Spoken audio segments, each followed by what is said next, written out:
Halo teman-teman, selamat datang di materi pertama kita, yaitu materi seputar media presentasi.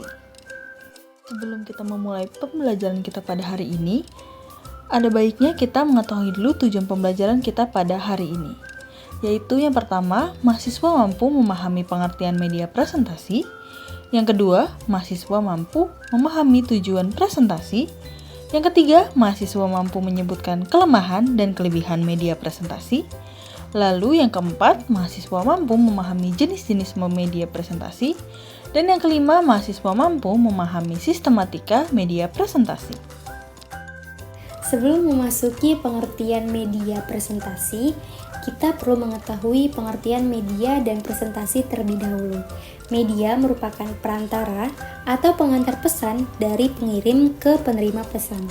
Apabila dipahami secara garis besar, media adalah manusia, materi, atau kejadian yang membangun kondisi yang membuat siswa mampu memperoleh pengetahuan, keterampilan, atau sikap. Pengertian presentasi adalah suatu kegiatan bicara di hadapan banyak hadirin, dan dalam Kamus Besar Bahasa Indonesia, kata presentasi diartikan sebagai memberikan, penyajian, dan juga perkenalan. Jadi, pengertian media presentasi adalah pesan atau materi yang akan disampaikan, dikemas dalam sebuah program komputer dan disajikan melalui perangkat alat saji atau proyektor. Biasanya materi yang disajikan berupa teks, gambar, animasi, dan juga video yang digabung dalam satu kesatuan utuh. Selanjutnya terdapat tujuan dari presentasi. Yang pertama, untuk menyampaikan informasi. Karena presentasi ini berisi informasi yang nantinya akan disampaikan ke orang lain.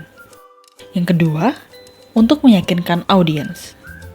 Presentasi dilakukan berdasarkan temuan, informasi, data, dan bukti-bukti yang disusun secara logis dan sistematis. Dengan harapan, melakukan presentasi dapat meyakinkan audiens atas topik yang dijelaskan. Lalu yang ketiga, untuk menginspirasi audiens. Presentasi dapat dilakukan dengan tujuan untuk memberikan inspirasi dan membangkitkan motivasi audiens.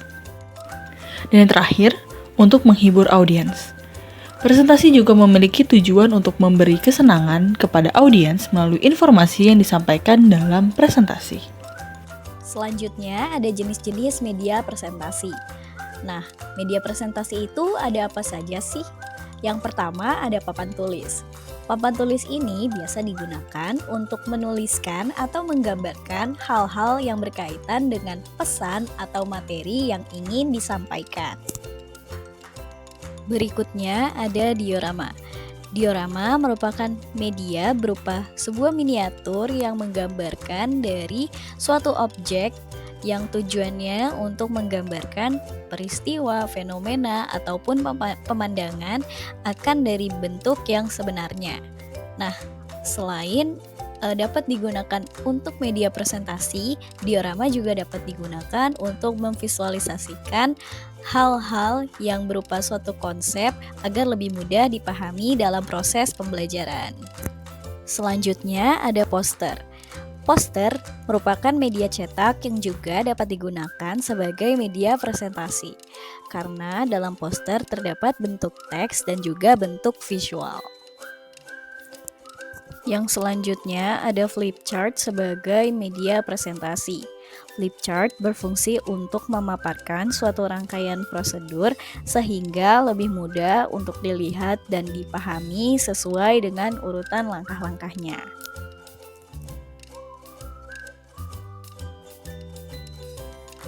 Kemudian ada slide yang biasanya berisikan materi-materi yang ingin atau yang akan disampaikan dalam presentasi, yang mana hal tersebut dapat juga ditayangkan melalui proyektor. Namun, proyektor juga dapat menayangkan hal lainnya seperti video, film, foto, dan lain-lain yang dapat mempermudah proses atau kegiatan presentasi. Selanjutnya, terdapat kelebihan dari media presentasi nih teman-teman. Yang pertama, media presentasi ini lebih menarik karena terdapat teks, gambar, foto, animasi, audio, dan video yang disajikan. Dan yang kedua, media ini dapat menjangkau kelompok banyak. Lalu yang ketiga, penyajiannya masih bisa bertatap muka. Dan yang terakhir, media presentasi ini bahan materinya sangat mudah untuk didapat. Dan pembuatannya juga tidak terlalu rumit, sehingga tidak terlalu banyak mengeluarkan biaya pembuatannya. Setelah melihat kelebihan dari media presentasi, yuk kita lihat kekurangannya. Nah teman-teman, yang pertama kekurangan dari media presentasi ini terdapat di media pendukungnya nih, di mana media pendukungnya, komputer atau LCD, itu cukup mahal. Lalu yang kedua, penggunaan media presentasi ini itu sangat tergantung pada penyaji materi, di mana penyaji itu harus menguasai materi dengan betul. Yang ketiga, disajikan hanya dalam bentuk teks dan kebanyakan hanya berbentuk animasi-animasi dan gambar saja. Sistematika presentasi adalah pendekatan dalam menyusun atau merancang informasi secara terstruktur agar mudah dipahami oleh audiens. Nah, apa saja sih sistematika presentasi itu? Yang pertama itu ada dengan memilih topik presentasi, kemudian melakukan analisis kebutuhan audiens, dilanjut dengan menentukan tujuan presentasi, menentukan pesan utamanya, kemudian menyusun isi dari presentasinya, menyusun pembuka dan penutup, yang kemudian dilanjutkan dengan menentukan pesan kesimpulan dari presentasi yang dilakukan.